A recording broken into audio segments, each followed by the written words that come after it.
Welcome to the Pelican Brief with your host, David Tatman.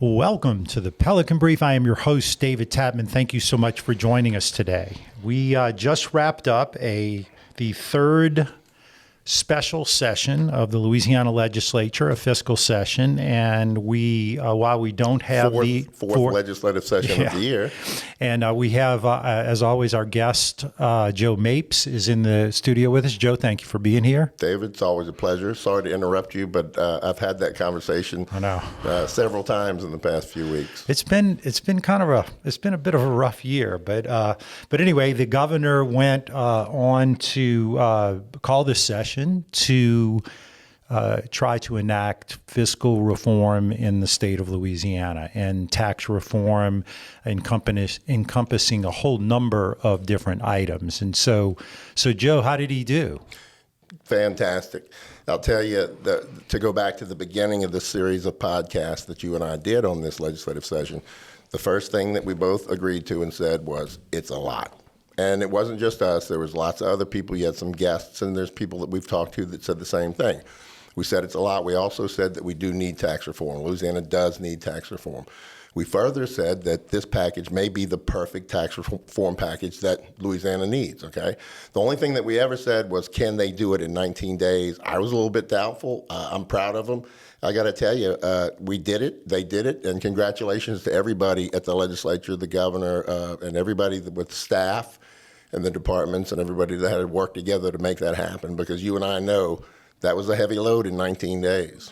It's a lot. That's, I guess, going to be the theme of this season, this third season of the Pelican Brief. But it was certainly a roller coaster. I mean, it was up and down every day. Things were in, things were out. And so there were some major things that they wanted to do. I mean, there were a couple of big ones. One of the big ones was income tax, right? Oh, correct. Yeah. Going down to a fixed rate of 3.0. And I think that's down. We were at 4.45. No, I'm sorry. Where were you? So there were three different categories, as I appreciate it. I think it was 1.8, like 3 point something, and 4.25. Those were the three. Leveled out at 3.0. Right. That's right. And that's the personal income tax side of it. So if you take a look at your personal income tax return, go look at last year's, because I'm sure you have it handy. I'm kind of joking.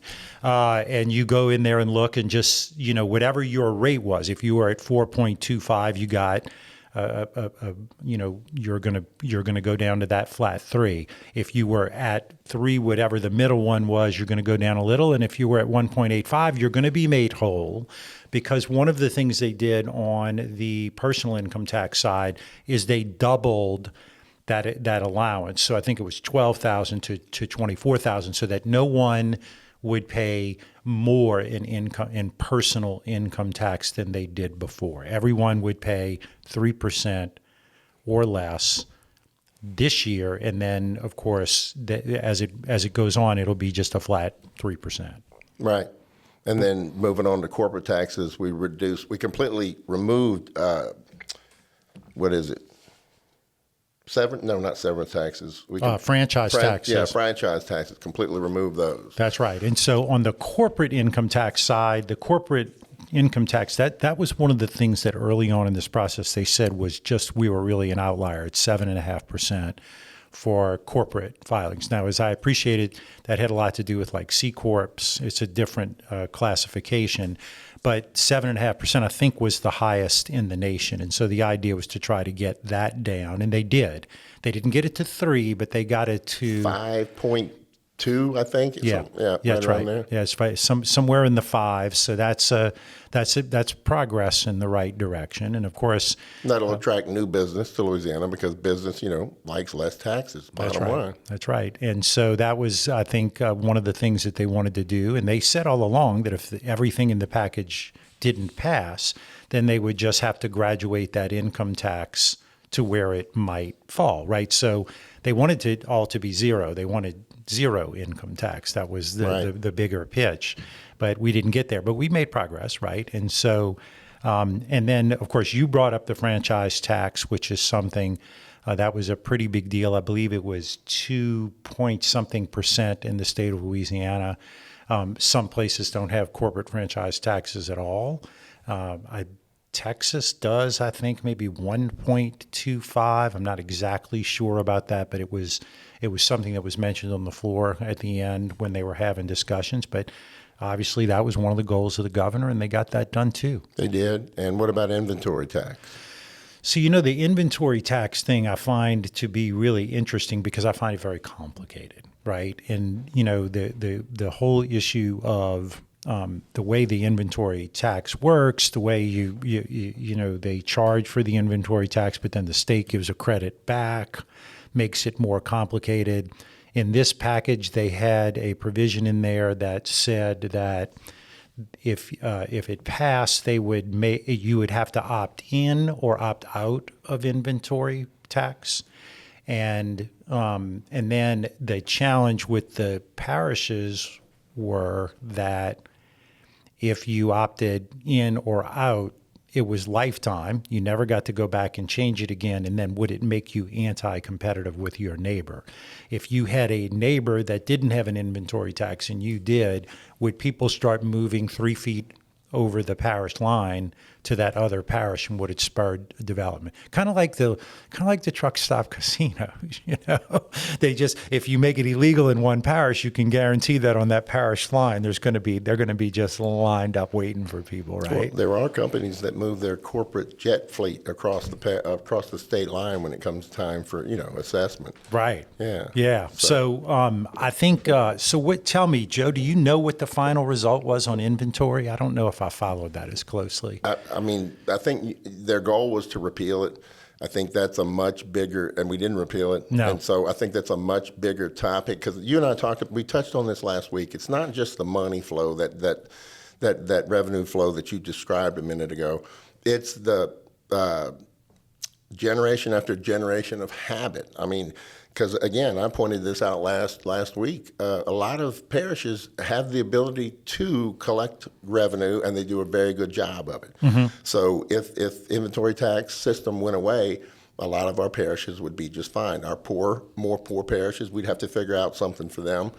But I think when it comes to that, that's almost like a sacred cow, kind of like homestead exemption. And that's a nice segue into homestead exemption, which stays on the books. Mm-hmm. So, everybody that lives in Louisiana owns a home doesn't have to pay taxes on the first $75,000 of that value of that home. But I'm going to go back to inventory tax. That's kind of what it reminds me of. It's a sacred cow, right? It's also just the weirdest thing, right? So as I appreciate it, the locals tax the inventory, and they get the money, and they tax the inventory, but then the state provides the money to offset what that would be. I can't say I understand inventory tax, and I could get Jason to go into great detail about it, but it's something that I have clients who have inventory, and some of them say they don't mind it, and other ones say it's brutal. But I'll tell you, main parishes where you have a lot of economic development, like Jefferson and East Baton Rouge, Caddo, Calcasieu, the Lafayette, the bigger parishes, it's a big part of their budget. And then sometimes you've got parishes, it's not that big deal because you don't have that much that they collect from it, but then it could even be a larger part of their budget. But it does make locals have to come back through the state again, and it's kind of like you talked about with the flag, where the mama pelican is, the little pelicans, that's the parishes, and the mama pelicans, the state, and you've always got. Not everybody agrees with me. But. Well, I actually agree. I think that if there was a way that we could figure out to make the locals be self-sustaining, get out of their way, let them do what they need to do and do their taxes. They'd flourish. Yeah, I think they would. They develop their local resources more, right? Their local talent more. That's right. We could support that in some way, especially in the parishes, that are more poor, like I was saying earlier. That's right. So there were a couple of other issues that came up. Go ahead. at the beginning, you asked me what I thought of this session. Oh, yeah. I forgot to say, let's talk about the 65-year-olds and older who get a tax break. And you had mentioned last show, you said if we really wanted to do something, we need to give them a tax break so they could stay here with their retiree nest egg instead of going into another state. And I mentioned my brother, and I think, your family member, who was it, your sister? Yeah. Both moved to Tennessee right after they retired, Right. after a lifelong career in Louisiana. So that's another big deal, don't you think, that we got this I think it's a big deal, and I think we might have been somewhat responsible for it. No one was talking about it at the beginning of the session. And when you talk about the conversation I had with legislators is you talk about out migration, and a lot of people think the best and the brightest leaving the state. Right, but what about and the richest? What about the old and the wretched like me? Old and the wretched and the richest. We don't. That's right. We don't want them taking all that money that they made all those years and going someplace else. At least if it was based on income tax, they've already been through the other. Tennessee's a great place to visit, but no, keep that money. That's right. Keep your grandchildren and everything right here in Louisiana. So we might have planted the seed that helped that happen, and we need to continue to do that because there is a lot of out migration with wealth that goes to other states. We do need to keep our best and our brightest. And, I had a conversation with Representative John Weibel about this meta data center that's coming to Richland Parish. Richland Parish, we talked about that, yeah. Yeah, and the reality of it is that's how you keep, your brain drained. Those are going to be really good jobs. There are going to be a lot of young people who are going to want to go up there and stay. Land's cheap. Cost of living's cheap, inexpensive, I guess is the right word. And that's the way to turn it down. And there's more data centers coming. I can promise you Louisiana is prime for that. So, a piece of trivia for you. Yeah. Poverty Point, two adjacent landowners that own quite a bit of significant land up there, Oprah Winfrey and Bill Gates, right next to Yeah, right. Delhi, That's Louisiana. right. Yeah, well, and wait, you left out Francis Thompson. Oh, yeah, that's right, to make the list complete. Yes, Dr. Thompson, who is the patriarch of Poverty Point, right? I told you I've got to tell you a story about Francis. About 2 years ago, This is Representative Francis Thompson from that area, but just go on, yeah. He's from Delhi, Louisiana. Delhi, Louisiana. That's right. And then he was in the House for forever until term limits passed. Then he ran for the Senate, and he stayed there 12 years, and now he's run back for the House, and he's in the House. Well, 2 years ago in the House, he filed a bill to create a no-fly zone over Poverty Point because agricultural aviators were buzzing his house. Now, he's got a beautiful home up there, him and Maryland. If you ever go up there, you really don't want to leave, okay? Right. It's peaceful, it's serene, and I get it. So if you got some aviators buzzing you, but he filed a bill to create a no-fly zone when the civilized world, couldn't even get a no-fly zone over the Ukraine. And here's Francis Thompson trying to get one over Poverty Point, up in Delhi. You gotta love it. You gotta love it. Well, there's another significant piece of legislation that passed. It's actually two pieces. One is to call and allow for a constitutional convention in the March election in the spring of next year. Those are usually done in the fall, but this is to deal with the constitutional amendment that was passed dealing with Article 7 of the Constitution, to pull parts of Article 7, which is sort of the taxing section of the Constitution, and put it into statute. Right. The amendment would change Article 7 of the Louisiana Constitution and include revisions to lower the maximum rate of income tax, increase income tax deductions for citizens over 65, and provide for a government growth limit among other modifications. That's just a general overview, right? Right, there. That's right. And so the Constitution Amendment doesn't take the language, it takes the language out of the Constitution, puts it in statute, and I believe provides a provision in there that says it would need a 2/3 vote for anything to come out of there should the Constitutional Amendment pass, right? And so it's still got to pass the voters in March. Now, wait, right now, inside of a constitutional convention, it only takes a 53-count vote and a 20-count vote in the House, right? This wouldn't change that in your understanding. It is my understanding that the language of the bill the constitutional amendment and the bill that is that when it moves it into statute, it will create a 2/3 vote. They won't have to go back to the electorate. but they would still need the 2/3 vote of the body to change anything in that body of law. Can't say I'm a constitutional lawyer, but I think you can put a provision in there. I mean, we know, was it Stephen Gunn, who I think passed the one that said that any tax needs a 2/3 vote on the floor. So I believe that's correct. I believe that was one of the stipulations that they put in there to keep from moving it from. There are a lot of people who had issues with moving it out of the Constitution because the voters of Louisiana and the legislatures in the past had put it in the Constitution because they wanted to protect those particular funds. Yeah, but I will agree with a lot of the legislators that we have now that our Constitution is loaded up with amendments. There's no doubt. And I got a suggestion I'd like to throw out right now that when we do get a chance to look at all those amendments to the Constitution, think about this. In the beginning, these were some legitimate exemptions and exclusions and tax incentive programs to try and keep things like farmers and agriculture competitive with other parts of the country, other states in the country, and the rest of the world. So you had some good ones, but as time went along, you had more political influence that got these exemptions on the Constitution. So it's not necessarily that there was a need, but a need was demonstrated by a particular industry politically.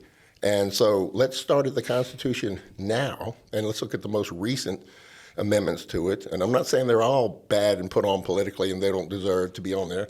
I'm saying there's going to be more of those up top, than there are going to be close to when we first started putting amendments to the Constitution. Sure. And I will just tell you, I'm kind of an opinion about the way we amend our Constitution, and that is that I can tell you, for most constitutional amendments, people don't even read them. It's true. It's just it amazes me because of how many people that I hear that say, "Well, I'm against taxes," and I go, "Really?" I see very few taxes as constitutional amendment or otherwise that pass at the polls because by the time they get to the polls, there's a certain level of trust in the system and their local politicians and their state as well. But the point is, they don't. And I'm making an excuse for them, I guess, because they should read. Right. But, I don't know if you watch this much, but I call it a down the ballot, fade out, where people come in, they vote for governor, or they vote for president, they vote for their congressman, their senator, and then they start getting down and maybe they vote for the mayor.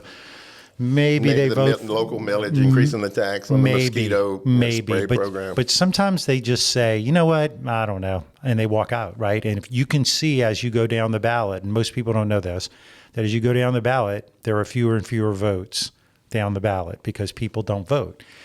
When I first started voting, I thought that if you didn't vote for everything on the ballot, it didn't count. I guess I had a bad civics teacher or something, I don't know. Sorry, Ms. Curtis. But the reality of it is that there are a lot of people that they don't go that far down. There are a lot of people who walk into the booth and say, I know this guy, I'm voting for him. I know that guy, I'm voting for him. I don't know anything else. I'm not voting on anything else. Yeah. And then they get the government they deserve. Yes. After Katrina, I would say that the commissioner of insurance race was arguably the most important race in all of history, as far as we knew in Louisiana, because it was devastating and we were needing guidance, okay? And there was an election coming up because that was in 2008, and so it was coming up that fall. 18% of the registered voters turned out to vote in the primary and 22% in the runoff. Now, that's always amazed me. Those numbers have always stuck with me. Since then, and it depends on what the issues are, but we've gotten a little bit higher participation rate now. I'm glad to see it. I'm glad to see it in the 30s and 35s in a lot of these races, But you also have to have a draw to get somebody to come to a race, like a presidential race, Like if you've got some constitutional amendments on the ballot and there's no mayor's race or, a sheriff's race or something like that, people aren't going to go generally, unless they got a lot of time on their hands. Yeah, it's just sad to me. I was watching this year, I think it was this year, they had presidential elections, I think they call them presidential elections, in India. There were 750 million people registered to vote. Wow. Can you imagine running an election with that many people? It's just bizarre. But the fact is, it's like I tell my kids, it's a right, but it's also an obligation. You need to go. You need to learn about what's going on. I think people don't think their vote counts a lot. Yeah. And they think after somebody gets elected, a lot of times they don't care about them anymore, and so they think their vote doesn't count. But any listeners that are out there, you're wrong, because David and I live and die by one vote every day, and I know we're in a particular profession that relies on votes, but at the same time, it matters. It matters. Well, look, and I've seen legislative races. I think Kyle Arjona lost his race by like 16 votes one time. I think was it Franklin Foyle was like 6 votes or maybe even less. What about Woody Jenkins and Mary Landrieu for U.S. Senate down there? I think she won, and he lost by 300 and with 300,000 votes cast. Yeah, right? With 300 votes or so between them. So yeah, it's crazy. So the vote does count. Are you looking to make an impact at the Louisiana State Capitol? The Tatman Group is here to help. Since 1997, our full-service government relations team has been dedicated to making your voice heard where it matters most. With over 40 years of combined expertise in government relations, message development, and policy strategy, our experienced professionals know how to get results. At the Tatman Group, we're not just about contracts. We're about building relationships that last. We're client-focused, solution-driven, and ready to champion your cause. Reach out today and let's start making a difference together. Call us today at 225-767-7640 or visit our website at www.tatmangroup.com. Another big issue was the services tax. So the House Bill 9. Well, that's how they pay. So that's my segue. Okay, so you're looking at. We've got to figure out a way to pay for these reductions in corporate tax and in franchise tax and personal income tax, right? We're fixing them and we're lowering them. And so that's a nice segue into, David, the services tax, which is going to help us pay for that, which is about a $1.3 billion, that's with a B, billion-dollar package, correct? Mm-hmm. Yeah, I believe the whole income tax and reduction package was like 1.3. I know the services tax. I know there were some services that did get in. So kind of just so our audience knows, at the end, what the House sent to the Senate, they did not send them House Bill 9, which was the services tax bill. They never voted on the services tax bill, which was by Representative Reiser, House Bill 9, on the House floor. They didn't vote on it because they didn't have the votes to pass those services taxes. So there were 2 bills that did pass that they did some work on. So House Bill 1 was the reduction in personal income tax. House Bill 10, amongst other things, was the renewal or the making permanent of the sales tax, and that was Representative Wright's bill. And so when they got to the Senate, you know how they say the House passes bills and the Senate fixes them? So they took... Or they fix them up. That's right. And so just for fun, they took House Bill 1 and they rolled it into House Bill 10. Yeah. And so the way that worked is they basically they could cut the income tax and they had something to pay for it. Now, when the House bill came over, it was originally making permanent the 0.45 clean portion of a penny. When it left the House, it was at 0.40 and it was not clean. They had put a bunch of exemptions and exceptions in there. So it went from being like $400 million to like $200 million. Right. When the Senate got it, the Senate turned it into a 5-cent sales tax as a clean penny. And so they say that a clean penny generates about $1 billion. It's a lot of money. Like we said before, it's a lot. And so they rolled those 2 together and then just passed one bill. So all of that was together. Now, the other bills like the corporate income tax and stuff like that also passed, but it wasn't rolled in like that, right? Right. And the House Bill 9 didn't pass, but there were a couple of services that were put in, as well as the other services that were included were the digital services. Mm-hmm. So your Netflix, your Amazon, your Hulu. I should know the names of all these because I work in the film business. But the all of the streaming services, I guess you would remember the conversation that if you went into Blockbuster, 20 years ago and you got a tape, you paid a sales tax on it, but now it comes to your house and you don't. Oh yeah, right. Streaming services. Right. That's how it was all began. That's Right. correct. Yeah. So now it does, and it's a little more than that because the digital thing is a little bit bigger. So it's digital products. Could be software. Could be software subscriptions. So if you have a personal Office 365 account or a business 365 account, that's now going to be taxed at the higher rate. Right. And so to some degree, there are some services in there. I think telecommunication services was included in there. Maybe cold storage. You're right. I don't have the whole list, but I think we talked about this last time. I had a friend in the cold storage business. He goes, "Y'all are going to tax me now?" I said, "I promise you I'll never tax you, but the state will."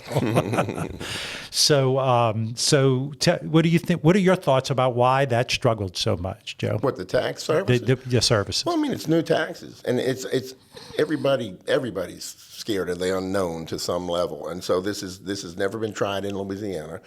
I know it's been modeled from other states, but it's new taxes, and it's a whole lot of new taxes, and it's supposed to even out, and hopefully that's the way it does. Even out, I say, because they lower the personal income tax, the franchise tax, and the corporate income tax. Franchise tax being taken away is going to bring new business to Louisiana, and there'll be more revenue and more taxes. But I think that I know that because I was in rooms with people that said, how's this going to affect us, as individuals and as a business that uses different services?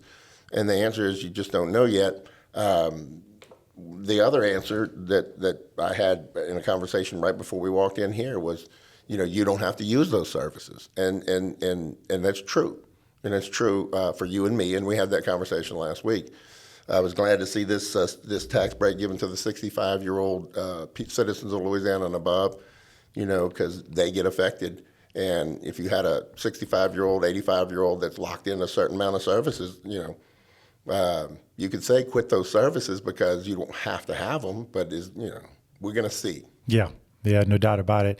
There were a number of services in there that, if nothing else was interesting to talk about: tattoo parlors, massage parlors, barber shops, landscaping services. And I know that part of the conversation was not as much about the tax, because in the end, when you tax a landscaper, you're not taxing a landscaper. You're taxing the person that uses those services. So it's people, right? It could be businesses. So let's say you're an apartment complex and you have to But that apartment complex is going to get a corporate income tax deduction too.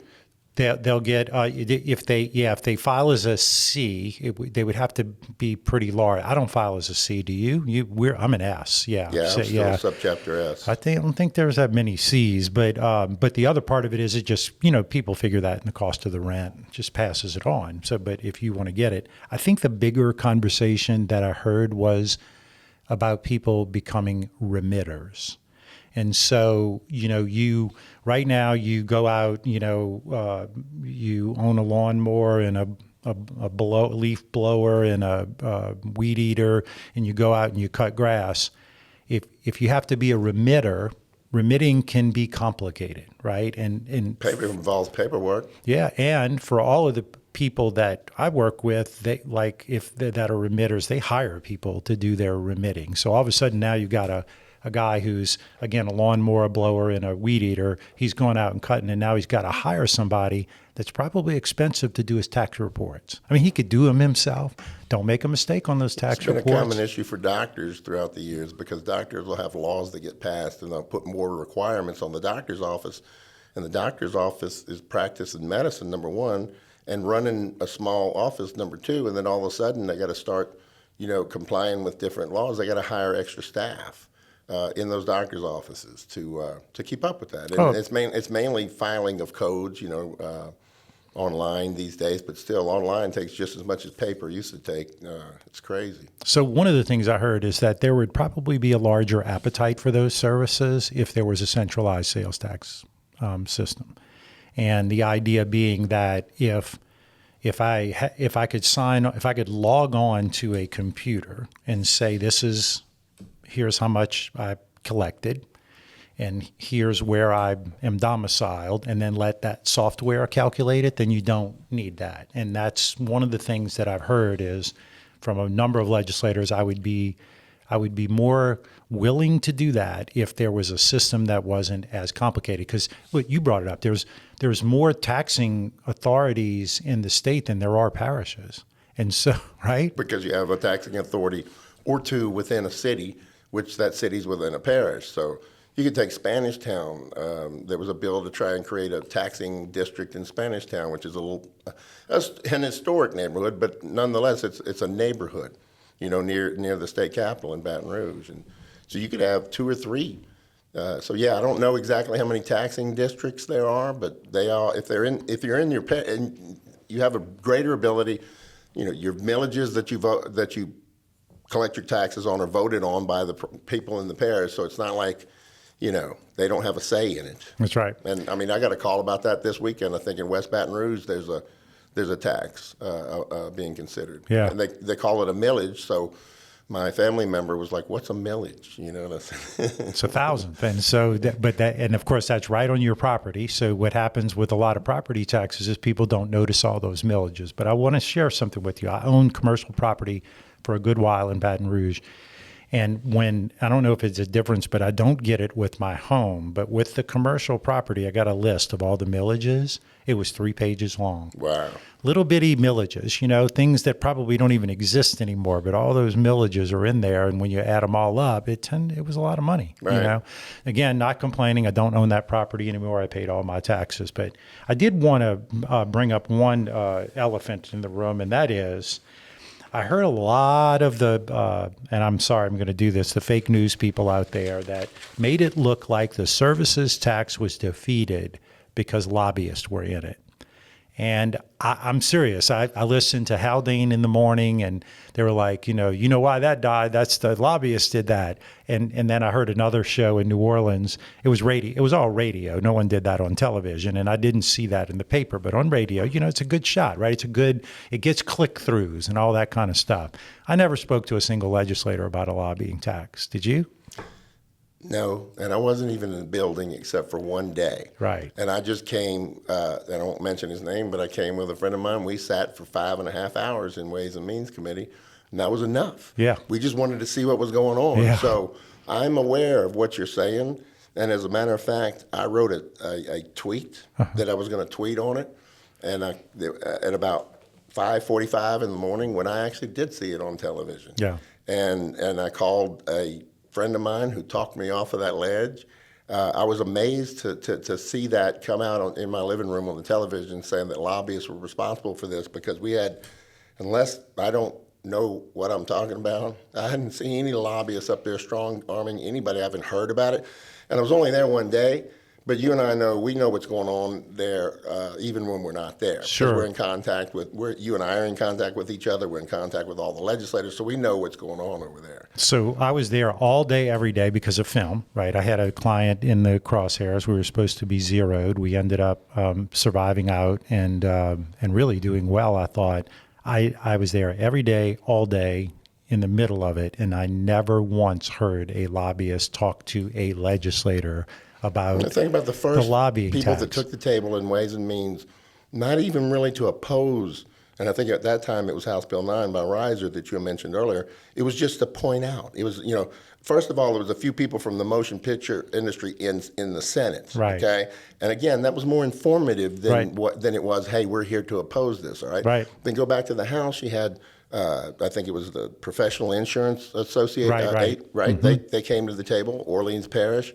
And I think it was one other, and they didn't really express opposition. Mm-mm. They just stated their position and possibly their concern. Right, and of course in the insurance world, they in the services tax, you would have been taxing remodeling, construction, home, and the concern is that if you were going to tax that between the states 4.5 or 5% in the locals, because once the state taxes it, the locals can tax it. Right. So you're going to add 10% to the cost of all your renovations. It's going to go to the actuaries, and the actuaries are going to make an adjustment on your premium. And their concern was, hey, if you're going to do this, you need to understand it will increase insurance premiums.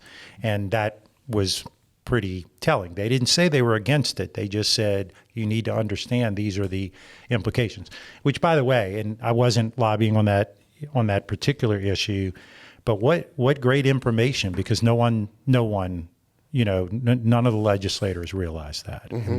And when that was explained to them, and you could see they were like, oh, this is not good. Well, I mean, it couldn't have been worse timing. Right. Highest with insurance everything rates. that Louisiana's been through for the past few years. Yeah. And so, anyway, I had to go off on that little lobbying deal because, again, I never lobbied it. We talked about this before, that lobbyists don't have the greatest of reputations. And we're the fall guy in a lot of situations. Because, if the lobbyist was in the room, or especially if he's out of the room, they get it tagged on the lobbyist. So nobody's going to really second guess that. But I'm glad you spoke up for us, David, because lobbyists did not do anything at that Capitol. That process in 19 days went relatively smoothly, I could tell, and I didn't hear one single lobbyist. And every lobbyist that I know, and I'm going to say government relations professional, because it's a lot more than just lobbying, was trying to find ways to make something good happen for Louisiana. I'm not aware of anyone that went up and said, hell no, we're against this, we're coming and crashing it down. What we were saying is, let's just be thoughtful about this so that when we do it, it's something that you don't eliminate 15,000 jobs with the hope of getting 15,000 jobs. And I thought that everybody worked pretty collaboratively in that effort. I thought Cameron Henry was a rock star in the end, because I think if Cameron wouldn't have asserted himself the way that he did, I think that it could have all fallen apart. It was there. I mean, it was right there. It was teetering on the edge, right? And Cameron I've been very proud of Cameron as the Senate president. Yes. Watching people come from the House to the Senate, people change, and you know that. And Cameron, if anything, he matured, and he got he got calmer, and he's got a steady hand. And I really admire him as a leader. I enjoy watching him lead that Senate. And so back to the lobbying piece, the issue that I had, and I never really communicated this with anyone, but a lot of the people who pay me are nonprofit organizations. And so they would have to learn how to be remitters of sales tax for one guy, and so, or gal, whatever the case is. And so I think going back to what I had said earlier is, it's about being a remitter that most people who were going to be the subject of the tax were concerned about. Well, let's talk about Neil Reiser's bill then that got stuck on the calendar in the House. I haven't read all of Mark Wright's bill, House Bill 10, which is 150 pages long.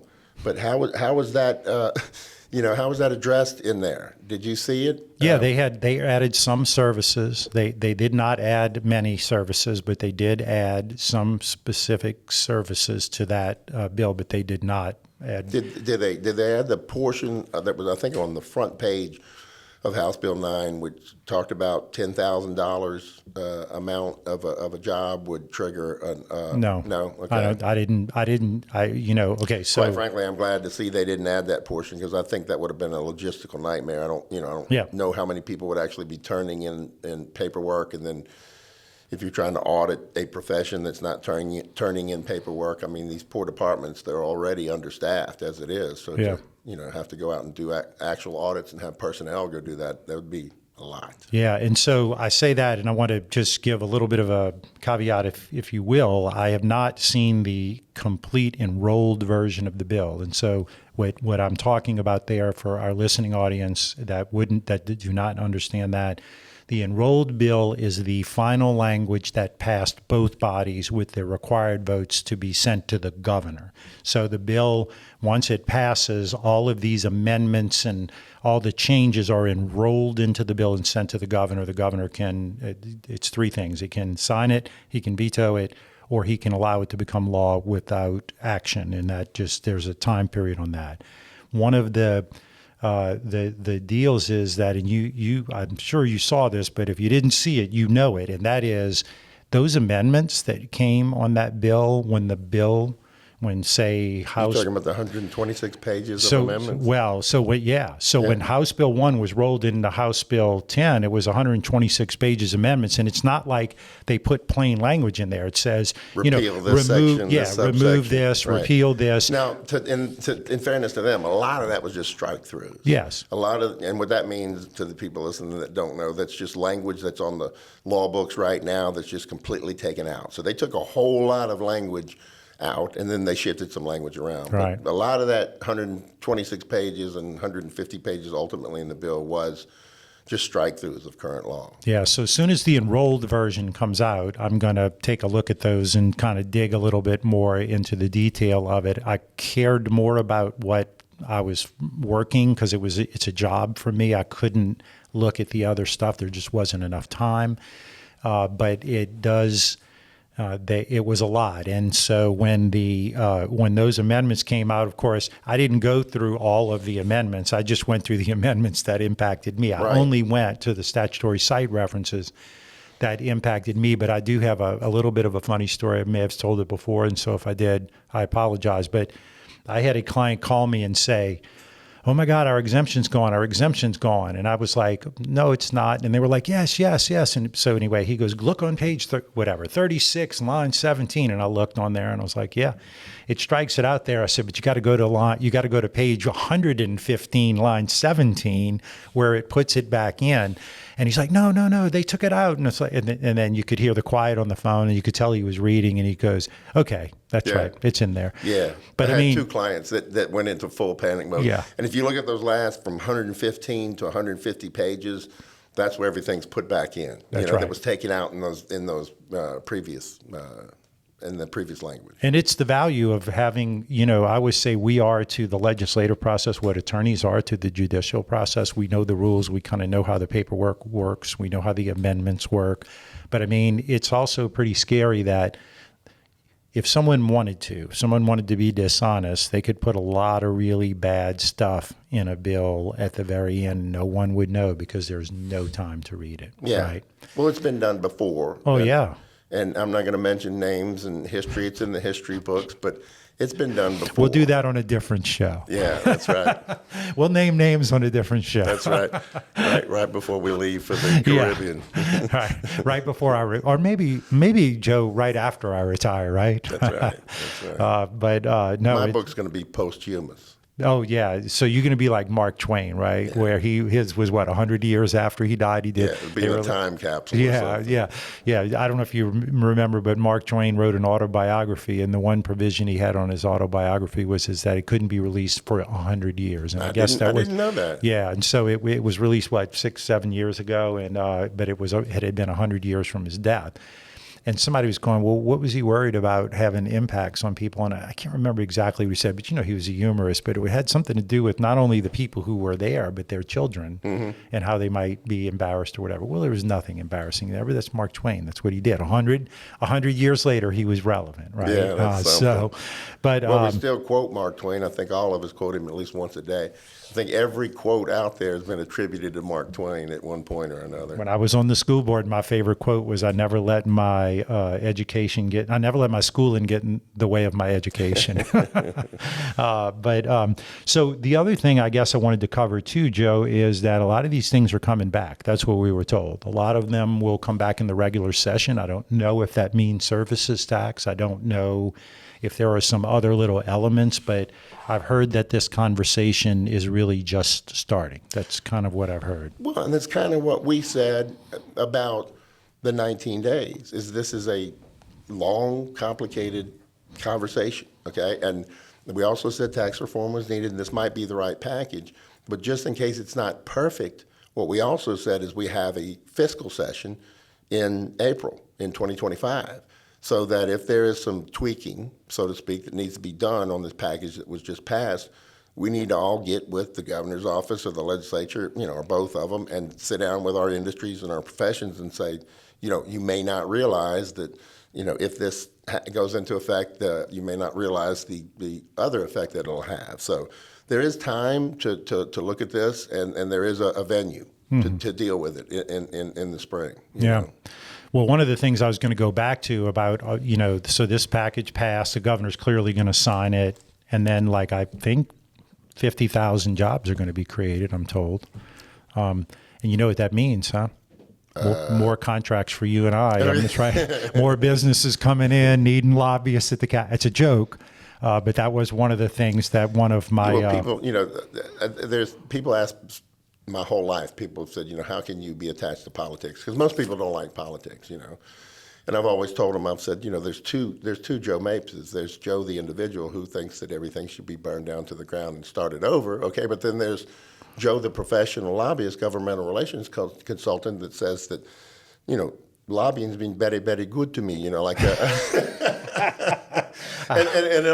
all truthfulness and all honesty, though, I do consider myself a steward to my position in that process. I wasn't given. I know that you position. do, yes, yeah. And you and I, we earn those, and we continue to earn those on a regular basis. And I'm not a corrupt lobbyist. Okay, there are corrupt lobbyists, but there's corrupt cashiers, at Albertsons. So it's in every business, and politics is not as corrupt as people think. I think every industry's probably got about 10% corruption in it, and that probably would hold true to lobbying as well. Mm-hmm. And I've said this before: if corruption worked, everybody would be in our business. It'd be easy to just take one group's money and give it to the legislature, and the legislature does exactly what you want all the time. People will be lining up for that all day long. And that's why I consider my position as a steward so serious, because I know if I leave it, then there's probably 100 vultures that would take my spot to line their pockets, not be there to actually help people. Like you and I talk about this off camera all the time. We get paid to do this naturally, but the main attraction in our profession is that we get to help people. Right. Right? Oh, yeah. Personal relationships. You become invested in it. Look, I was invested in the film thing. It was personal to me. And it was personal because I've represented them since their origins, right? We started the association. I remember filling out the paperwork in my office when I was over on Bluebonnet. And I've grown to, I love all my clients, but, this particular session, I'm bringing up film because that was what was on the table, and, heavily invested in it. Love the program, love the creatives, love the art of it, love the way Louisiana is so, for being a small state, such a large player in the film business. And we don't call it motion picture because it's, episodics, it's series on TV, it's all of that, but it's created this creative culture, if you will, and so we're heavily invested in it. And but it's great to see your own places that you've been, that you grew up around, in a movie on TV, sitting around with your family or something. You go like, hey, you remember that time we were? It's wonderful. So now every time I see a big orange peach, I get pissed, because I know that's Georgia. Yeah, exactly. A lot of our business went there, right? Yeah. So and they're struggling right now. Actually, I had an opportunity to meet the chairman of the Senate committee where those bills went through, and their production slowed down a good bit. And I'm sorry to hear that. Seriously, it's surprising though. They're fine. They're big. They probably produce, I don't know, 5 to 10 times what we produce, but they're probably 5 to 10 times bigger than we are. They're huge. And so it is interesting. And the best story of that is how long ago was Steel Magnolias shot in Natchitoches, right? And to this day, when people go to Natchitoches, they want to go see where Steel Magnolias was filmed, and it's like 50 years ago. That's right. And I remember being proud when I was a child seeing Burt Reynolds go over those levees in that speedboat in that movie Gator. That was and you'd see the Louisiana State Police cars chasing him and everything. And it's a thrill. It really is. Yeah, Easy Rider. Man. That's trtrue. Tarzan of the Apes. There was some pretty amazing films and some pretty amazing artists. But the point is, back to what you said, is we have relationships with our clients, and there is no situation I've ever been in where our clients are going like, screw this, screw the state of Louisiana. This is what we want. It's always like, okay, how do we balance the interests of the state of Louisiana in a particular industry that we represent, right? And so I think of my physical therapist. They can't be at the Capitol every day because they're practicing physical therapy. So they've got to hire a guy like me to go down and be their voice, right? And so same thing with you. You have a number of clients that are that way. Farmers are farming, right? They're out there planting their crops and sometimes that is actually used against professions. And so again, I don't want to get into naming names, but one profession will file a bill and they'll schedule it on a Monday, and then the other profession that has really schedules that go 3 weeks or 4 weeks into the future and can't break them, they'll be there on that one day, and then they'll defer the bill purposely on that one day, and then schedule the bill a week or two later, knowing that this other profession cannot break their schedule a second time. And if they are able to break it a second time, they'll break their backs and defer the bill a third time. I think how much it costs, and again, I'm not going to get a lot of sympathy on this, but how much it costs a doctor to spend a day at the Capitol. He could have been seeing patients all day long. In addition to how much does it cost him? What about the patients he could have seen? They need help too. I know. That's what I was going. That was my next. That's exactly where I was going, Joe. Sorry. We think alike. No, you're absolutely right. What about the patients who needed the care, but the doctor needed to go because part of what he may be testifying on is about quality of care, about something that somebody wants to do, which may be a good idea, but maybe unintended consequences. And I think, that's a big deal. But it was an interesting session. It was more than I wanted to wrestle with. It was quite I think it might have been. You stayed busy. I was there the whole time. And I felt kind of guilty staying in touch with you because, you were there so much and I wasn't. But I know it wasn't good for me to be there because, look, we already got tagged for tinkering with the session when we didn't, your lobbyists as a group, when we didn't even do it. Well, what was just hilarious to me. I want names, okay? You can't just. I'll give it to you, but no, but I want names of alleged lobbyists that supposedly were down there because I don't think nobody can produce a list like that. No, but I will tell you this: when the session started, there were 12 bills, I think, when it was first started, something like that. And there were 11, and then it went up to 12, and then they started growing. There were maybe 10 lobbyists and a handful of people, and then all of a sudden came Bill 13, 14, 15, 16, 22, 20, and man, that place filled up. And it was kind of funny because one day I was sitting there with my one of my team members, Evan Alvarez, who has just started working with us. And I was like, do you notice something different about the Capitol? And he was like, yeah, he was kind of looking around. And I said, look at all the lobbyists that are here now. I guess some bills got filed that were come see me or whatever. But in the end, it was packed. Well, come see me, that's not always used as an affectionate term. What that means, somebody files a bill and they want everybody that's affected by the bill, every industry, every profession, every individual that's affected by the bill to come see them, to come talk to them. Sometimes they're not even intent on passing that piece of legislation. That's just a way to get, smoke everybody out, so to speak, and get them to the table so you know who all the interested parties are. Yeah, so that's what a come see me bill is about. It's not necessarily a bad thing, right? No, I agree. Look, I don't have a problem when a It kind of keeps them, I'm sorry to interrupt, but it keeps the issue on the move, okay? And we were just talking about this, the difference between this session and the spring session, okay? That's what we'll be doing. We'll be, working this issue on the move, all of us, the governor, the legislature, and the industries and professions. No, look, I don't have a problem with when somebody files a come see me bill because if it creates and generates a conversation, a reasonable conversation about looking for solutions to solve a problem, it allows me the opportunity to have the conversation with the legislator or the other organization or whoever, and then go back to my clients and say, hey, this is what they're doing. This is why they want to do it. And this is what the language says. And then my people can come back and say, well, we don't have a problem with what they're doing. The language would do this. And we bring that back and they look at it and go, oh, that's not what we... molding and shaping along the way. Yeah, it's not what we meant to do. We don't even really care about that. Okay, so y'all don't need this in the bill. No. This is about patient care and, access and whatever. And then we go back and next thing you know, we're all holding hands singing Kumbaya and we've made a better bill. Right. And that's something that I don't think always comes across in what we do for a living. So let's real quick talk about, a full disclosure. How did the term "come see me" get a bad name? Yeah. And so what happens then? That's a come see me bill. So there have been reprehensible individuals, in the past that lobbyists and legislators alike, but a legislator will file a bill with no intent of passing it just to try and be talked out of it, quote unquote. Yeah. You know what I'm saying? And that doesn't happen. Probably people think that happens all the time. It really doesn't. It's rare. But it has happened, and that's where the term "come see me" gets a negative connotation with it. And I just wanted to throw that out there before we moved on. We're not trying to paint any picture of lobbyists here as being, pearly white or anything like that. But we're good guys. I'm looking at a good guy, and I'm sitting across the table. Again, there's, politics isn't any worse than any other industry. I'm telling you. Okay, go ahead. No, I was just going to say, there's a lot of really bright, ethical, high integrity people in our profession that I trust, like I would trust a business partner. Right. Correct.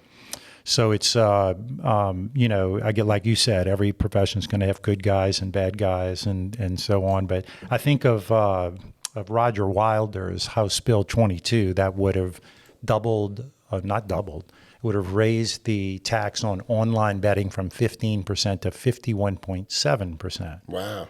Interesting number, huh? 50 just flipped the number, huh? I guess. I don't know. I think it was tied for the highest in the nation. I think that's where they came up with the number. I gotta say though, that's the ultimate luxury tax, though, right? You don't have to gamble. We're talking about services.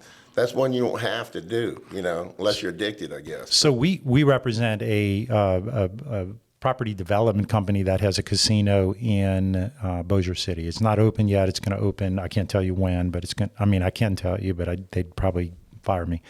It's a very secret date and all that. And but anyway, I looked at the bill, and this is another thing about lobbying. I looked at the bill and I thought we don't have an online betting platform, so we don't care.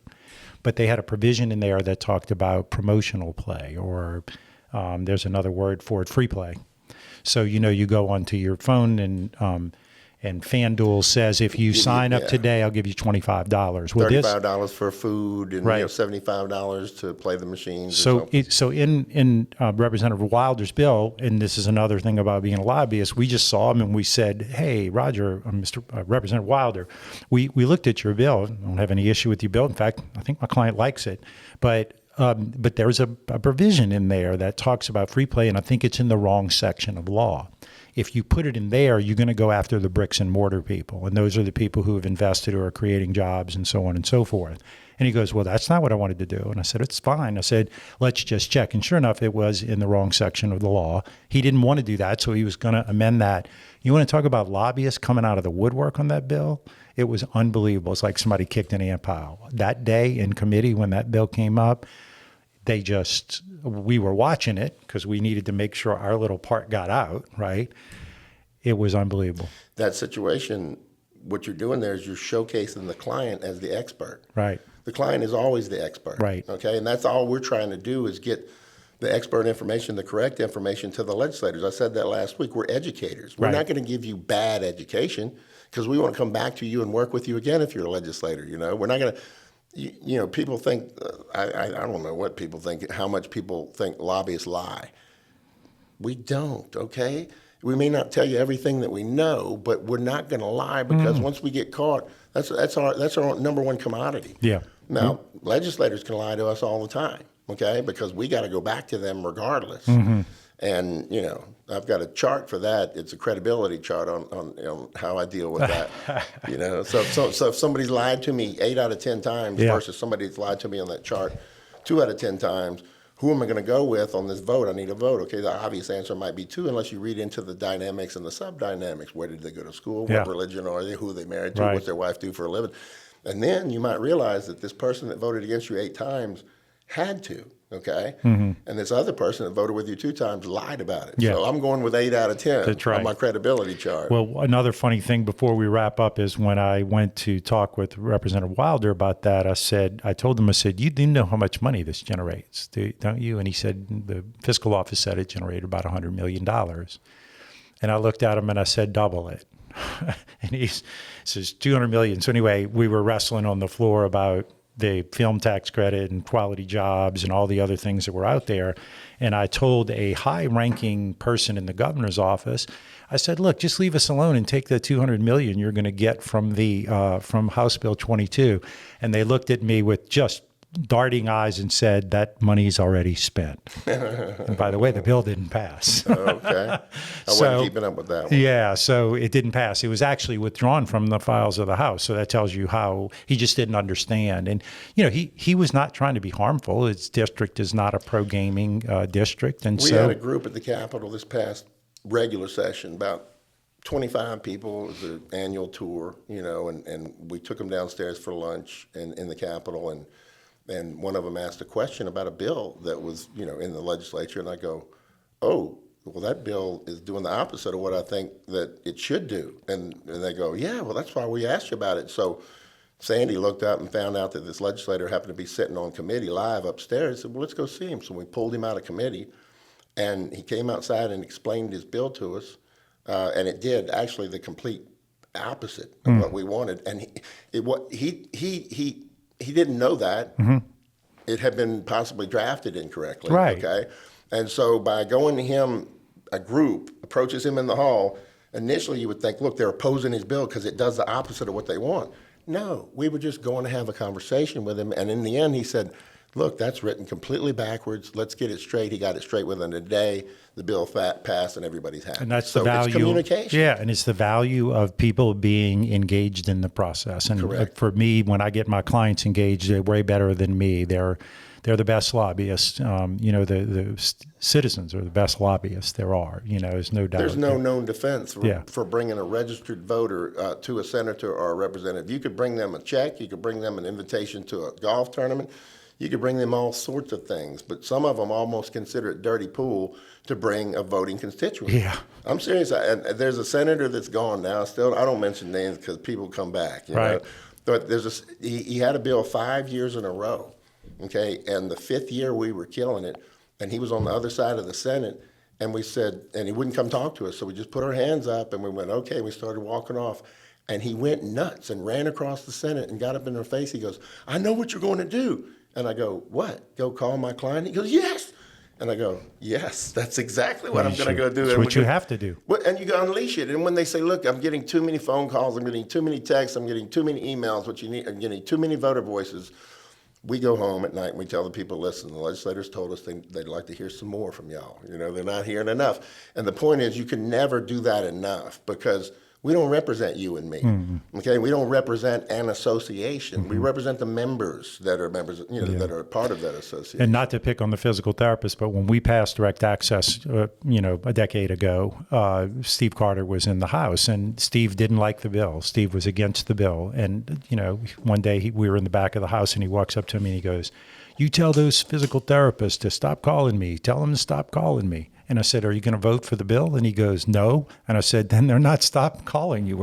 They're not going to stop calling you. They're going to keep calling you until you at least sit down and have a conversation with them. Have I told the Jim Harper story here before? No, I don't think so. Real quick, if you don't mind. Yeah. So we fought the railroads, got Carmack Blackburn, God bless him, and Drew Tessier, good friends of ours, but the railroads have their issues, we were trying to work on an issue where private agricultural crossings would get shut down in the middle of the day. So a farmer would go out on the back 40 and, couldn't get out. Yeah, right. Couldn't get back up to the front of the farm. So anyway, it's a really long story, but we had a bill in 2010 that was on the House floor, and it was a Senate bill. So it was about 3 bills away to be heard. And what that means is that it'll be 10 or 15 minutes or so from now, unless they get in a big argument on some other bills in front of it. But my phone rings, and it's a guy from the executive committee, and he says, how's our bill doing? And I says, well, it's doing just fine. And he says, how's my legislative delegation doing? And I said, well, they're doing fine too, except for this one. And he goes, what? You got his phone number? And I go, well, yeah, I got his home number. I got his district office number. I got his number on the House floor, House of Representatives. I got his cell phone number. And he goes, give me his cell phone number. And about 2 minutes later, this legislator comes out the back of the House with cartoon steam coming out of his ears. He's coming at Sandy and me like a bull, and he's screaming. He says, y'all hadn't ought to done this to me. I know who that is. Go ahead. We'll still be friends. Y'all hadn't ought to done this to me. It was wrong. And he goes back in the House. Bill comes up and it passes. My phone rings again. And it's Jim, and he says, Joe, he says, how'd our bill do? I said, well, it did just fine. He goes, how'd my delegation do? I said, well, it did just fine. And I said, but Jim, he says, all of them? I go, yeah. He goes, I said, Jim, you're going to have to tell me What'd you tell him? He said, I'll tell you what I told him. He said, I told him, boy, you're going to vote for this bill, and I'm going to call your daddy. And that's how politics works. That is strong. That's strong medicine. Well, we've had people tell us that it's not about who you know, it's about what you know. Mm-hmm. But if you call me, David, and ask me for a favor, I'm not going to start factoring for X. Right. I'm going to start thinking, who do I know that's going to help me with this? And if they don't know how to help me, then the two of us are going to start thinking on who do we know. We're not going to start doing trigonometry. No. That's all there is to it. So, call it what you will, but I just call it life. Yeah, well, it's checkers. I mean, it's chess, not checkers, right? It's definitely more of a complicated game. Well, look, I appreciate you being here again. This is season 3. We'll wrap season 3 up soon, but I'm hoping to get you back for season 4, and we're going to come up with some interesting subject matter that we can talk about to sort of inform our listeners and to help educate, I guess, and engage with the community and everything that's going on in Baton Rouge. We're the only podcast doing this for no money. We don't collect any money. It doesn't cost me a whole lot because I already own the equipment, but we don't take any money. We do this to try to communicate with people, and I appreciate you because you're spending the time coming out here, driving all the way out here, and to the Pelican Brief World Headquarters, and I appreciate you coming out. It always amazes me that citizens aren't more engaged in the politics that surround them. And I understand it, over the decades, they've gotten frustrated. They feel like their voice isn't being heard. But I still feel for them. I still want them to be involved because I've seen the joy that it brings people to get involved and to communicate, like I was saying earlier. A lot of people don't know that they can even talk to their senator or their rep, That's right. So to get them in a private conversation with them where where the citizen, the voter, actually has an influence on that conversation, they're on cloud. They'll drop to their knees and thank you sometimes. They're like, how did you do that? Yeah. Well, that's the process. It's there for all of us, Yeah, no, it's really important. So again, thanks for being here, Joe. It's always a pleasure. I love it. This is episode 7, season 3 of the Pelican Brief. You know how to get in touch with us if you want to follow us on social media. Our tag is at Pelican Brief 225. If you want to watch us on YouTube, it's at the Pelican Brief 225. Like, share, engage, questions, whatever you have, we're happy to answer it. And until next time, I am David Tatman, and we are the Pelican Brief.